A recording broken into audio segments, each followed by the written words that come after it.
Alright, how you doing? It's your boy Andrew RFC, and we are back for another FIFA 20 ratings video going live right now. And of course, if you are watching this and you are new to the channel, make sure you are subscribing and liking the video as well. And also, if you missed yesterday's episode, we looked at my ratings predictions for Liverpool going into FIFA 20. So of course, if you did check that out, thank you oh so much. Right now though, we are going to be getting into the Manchester City ratings and what I have their players ranked. And just like last time, we are going to be starting off with the goalkeepers. Now you can see I did add a little bit more onto the screen, made it a little bit easier than instead of just me speaking, we got the arrows with what I think the difference is going to be. So as you can see on the screen right now, I got Ederson being boosted by 1 up to an 87. It's pretty crazy. Brazil have themselves very good goalkeepers. Of course, they have the likes of Alisson, who we covered yesterday, and now Ederson as well, who is an absolute beast for Manchester City, probably one of the best ball distributing goalkeepers in the world right now, and arguably one of the best with his feet also. He had a great season at Man City overall in the Champions League, and also just anywhere he did play in any competition, so I think he is warranted a +1 going into FIFA 20. Right beside him, we got Claudio Bravo, who I've got at a 79,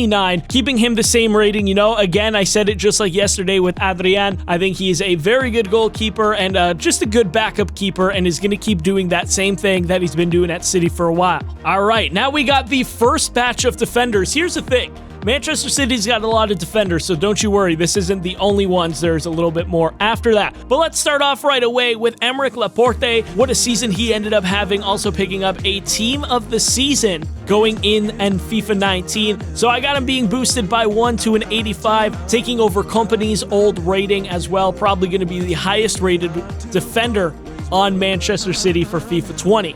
With that being said, the guy who is probably going to be playing right beside him throughout the year is going to be John Stones. I also gave him a +1. He picked up a team of the season also, and I feel like an 83 is a fair rating for him going into next year. And when you do look at those cards, I think they're going to be 2 of the better center backs in FIFA 20 when it does come to the Premier League.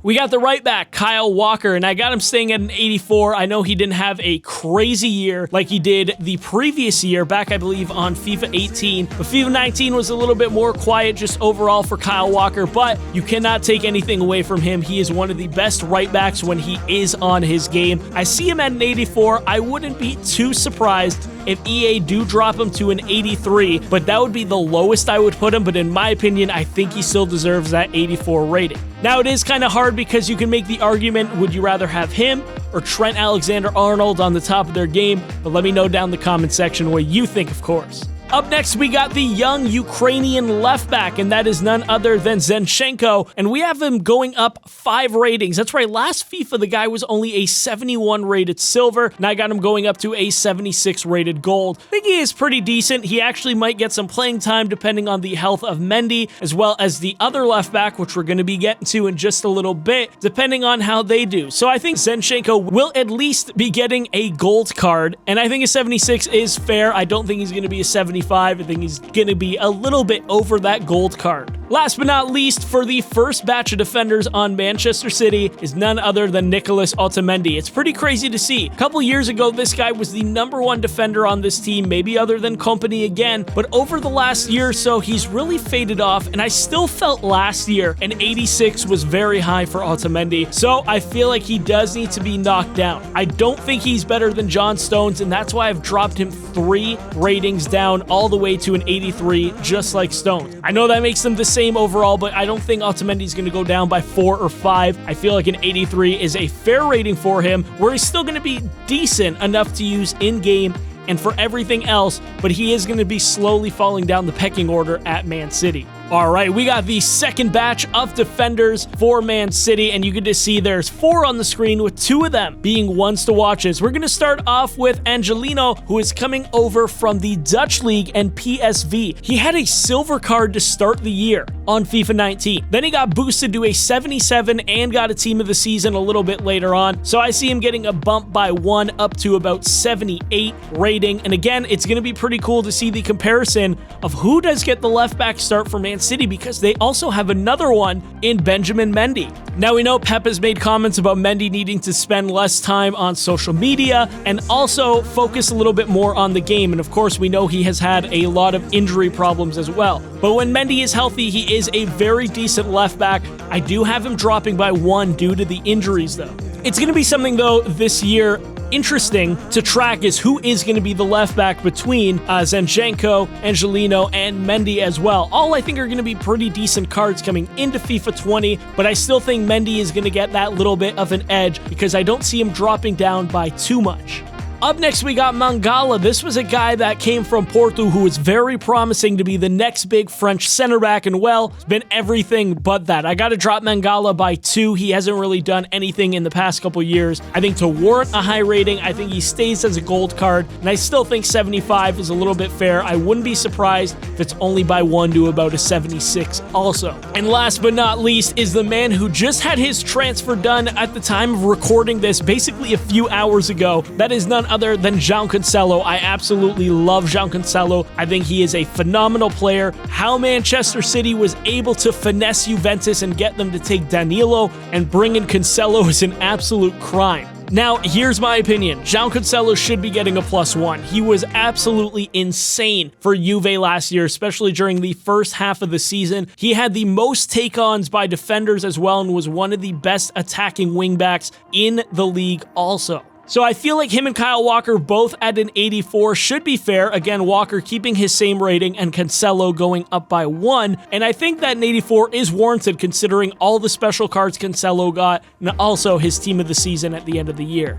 All right, up next, we got the midfielders for Manchester City. And as you can see, there's a lot going on the screen, so let's get to the best way we can. First up, Fernandinho, a +1 easy. He was an 86 rated last year. He has been a rock for Manchester City basically every single year since he's been there, so I feel like a +1 is warranted at 87, making him one of the better, not the best, but one of the better CDMs in the league without a shadow of a doubt. Up next, we got Ilkay Gundogan, keeping him at an 84. I think that it is warranted. He is a very, very, very solid player, very consistent as well. I don't see any reason for him to be bumped up or any reason to really be bumped down, in all honesty. I feel like an 84 is very solid for him. Phil Foden is up next, and he was another guy who started the year as a silver and got a lot of love from people when he got that flash forward card where he got a huge boost, obviously, as most of the cards did, but then he actually started featuring for City as a sub or in cup games, and he's looked pretty good. I think a +4 rating is better for him, going to be a 77 rated gold,